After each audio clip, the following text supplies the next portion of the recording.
Beloved child, I want you to pause before you read another word. Just pause. Feel the weight of where you are sitting right now. Feel the air in the room around you. Feel the quiet or the noise or whatever surrounds you in this moment. And understand something that I need you to receive not just in your mind but in the deepest chamber of your spirit. You did not arrive here by wandering. You were brought here. The sequence of moments that positioned your eyes on this message was not accidental and was not random. I know that sounds like something easy to say and hard to believe, especially if you have been in a season where nothing has felt guided, nothing has felt arranged, and nothing has felt like it was moving in any direction at all. But I am asking you to stay with me through every word of what I am about to speak, because what I have been sent to tell you today is not a general word thrown into the open air. It is specific, carries your name, and it has been waiting for the exact moment when your spirit was quiet enough and open enough to receive it. My name is Michael. I have been sent to stand beside you in this moment not as a distant voice from a distant realm but as a presence assigned to the specific territory of your life. I am a messenger and a guardian, and I have been watching over the path you have been walking. I have seen the road you have traveled to arrive at this moment. And I am here because what you are about to step into requires that you first understand what you have already walked through. Comment Michael, I receive this if your spirit is already stirring with the recognition that this word was meant to find you today. Beloved child, let me begin with the thing you have been carrying that you have told almost no one about. The feeling that you have been forgotten. Not forgotten by the people in your life, though perhaps that too, but forgotten in the deeper sense. The sense that the prayers you sent upward found no ceiling to touch. The sense that the faithfulness you maintained in the hidden places was invisible to heaven. The sense that while others around you appeared to receive answers, confirmations, and open doors, your letters went unanswered and your knocking produced no response from the other side. That feeling is real. I will not diminish it by telling you it was not real. It was real. The nights it produced were real. The questions it generated were real. And the quiet erosion of hope it caused was real. But here is what was also real in every single one of those moments. I was there, not at a distance, not as an observer watching from beyond a veil, present, assigned to you, standing in the specific territory of your life as a guardian stands at the gate of what is most sacred. Every night you lay awake with questions you were too exhausted to ask again. I was there. Every morning you rose and chose to keep going without knowing why. I was there. Every moment you almost let go of what you had been holding and then pulled it back one more time. I was there. Heaven did not lose your address. Heaven never once looked away. What you experienced as silence was not absence. I need you to understand the difference because those two things feel identical from the inside and they are profoundly different in meaning.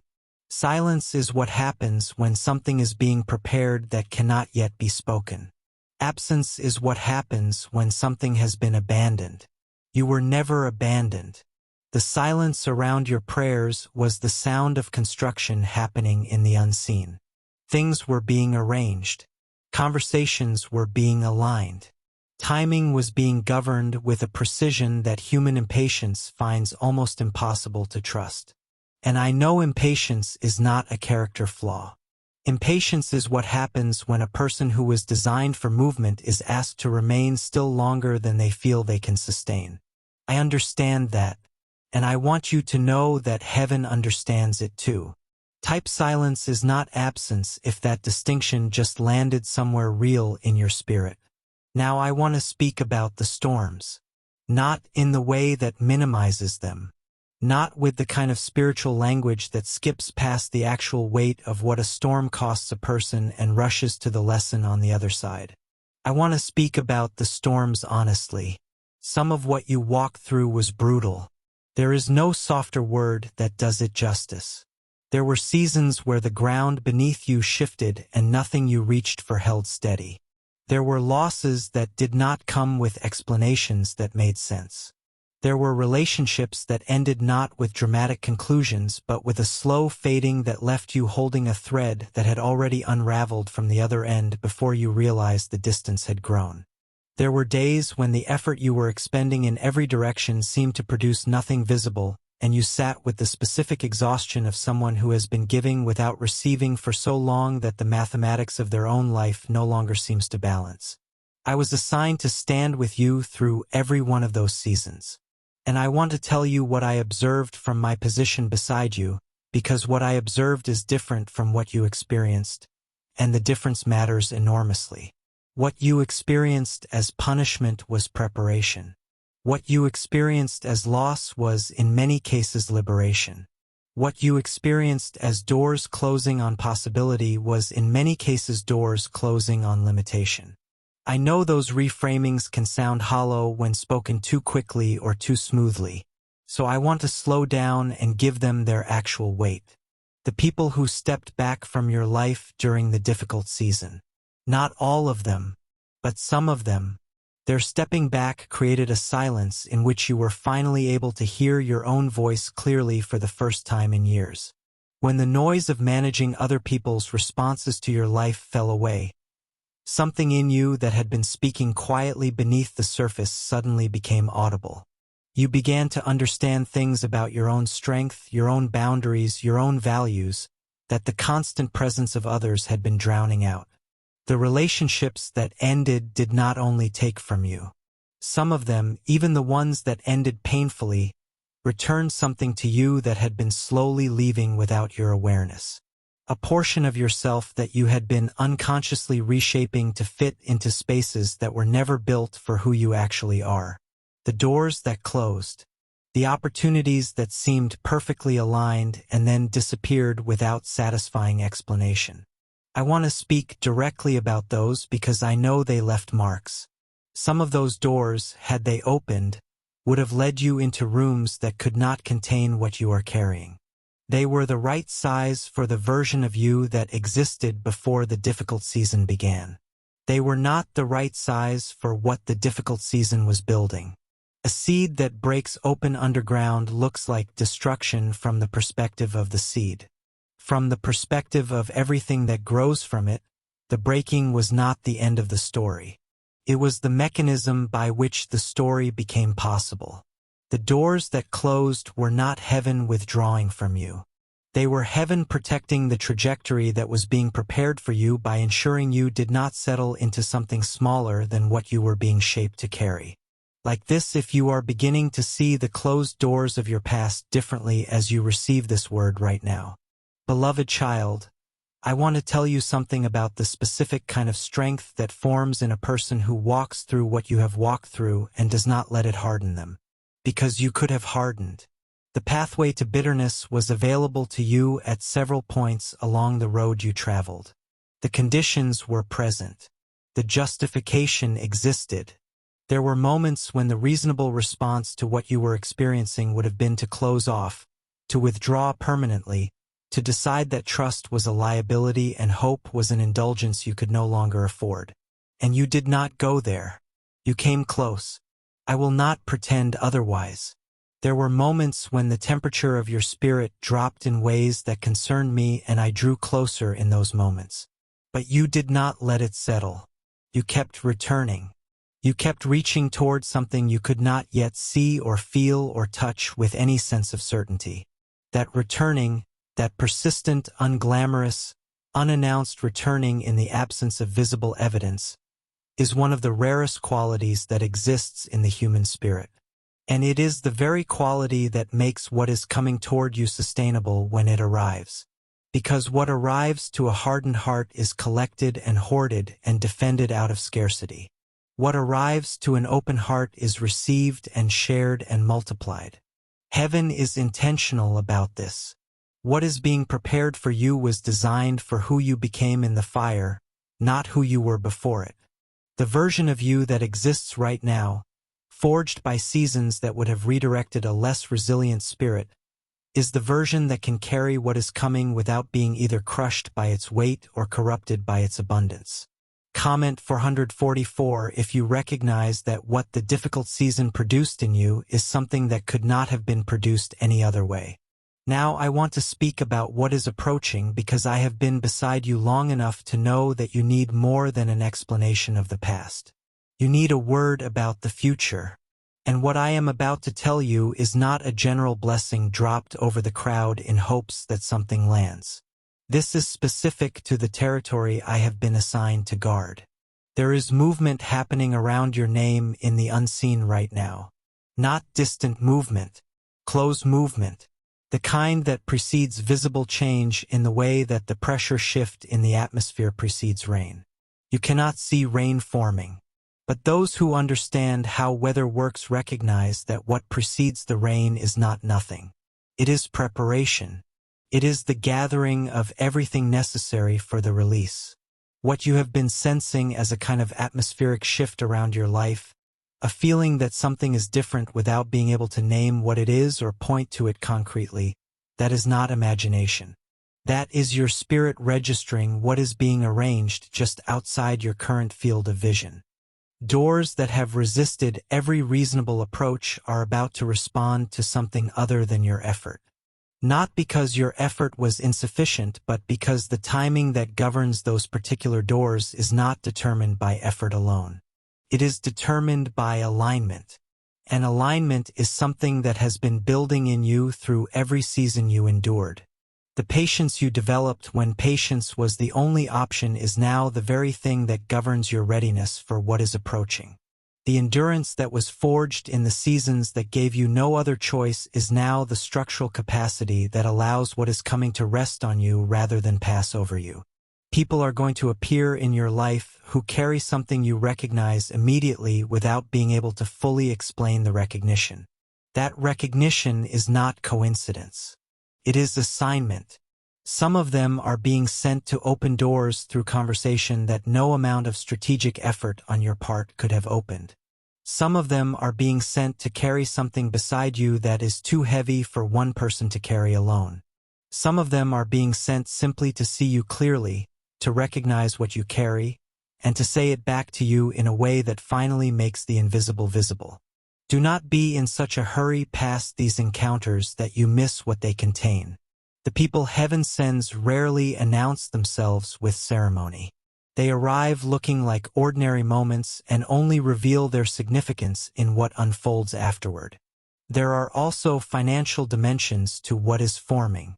I want to be careful here because I do not want to speak about this in a way that makes it sound simple or sudden or guaranteed to arrive in the specific form you are hoping for. What I can tell you is that the pressure you have felt in that area of your life is not a permanent condition. It is a season, and the end of that season is being governed by the same timing that has been governing the rest of what is forming.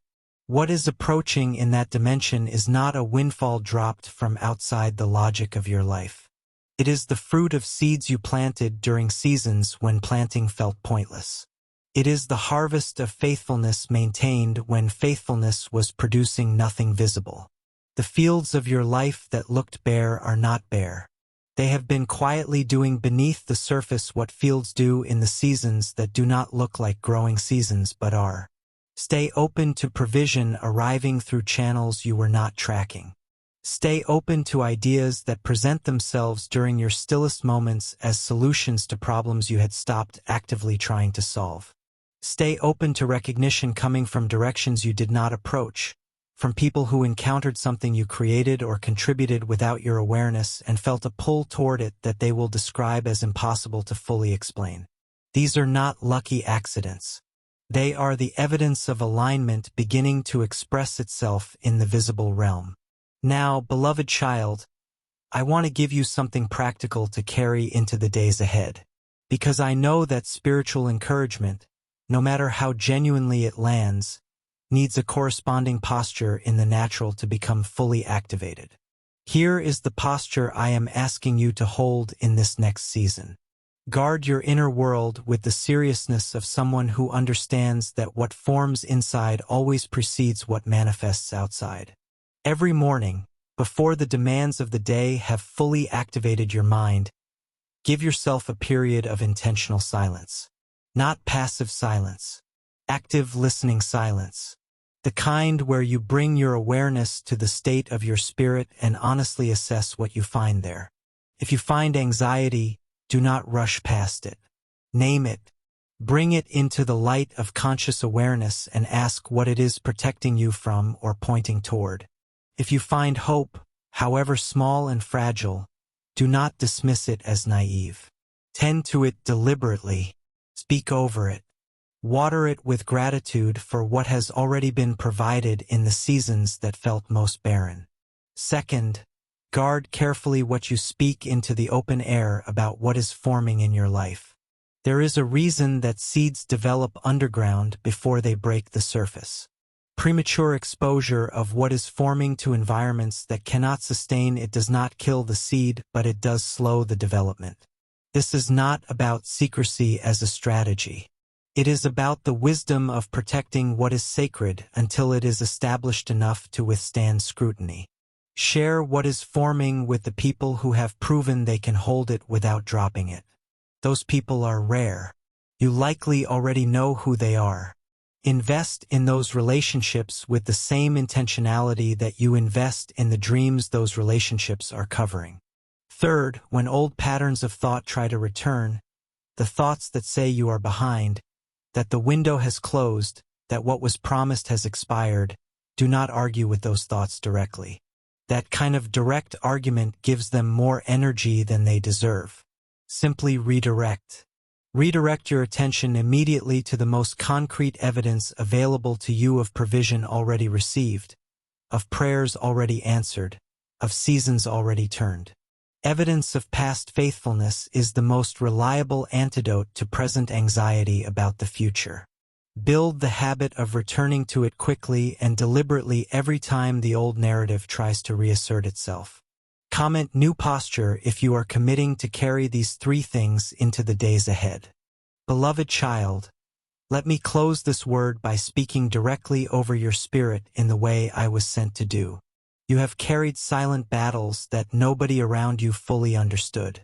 You have managed responsibilities that were placed on you without full consent and carried them with a grace that was costly in ways nobody saw.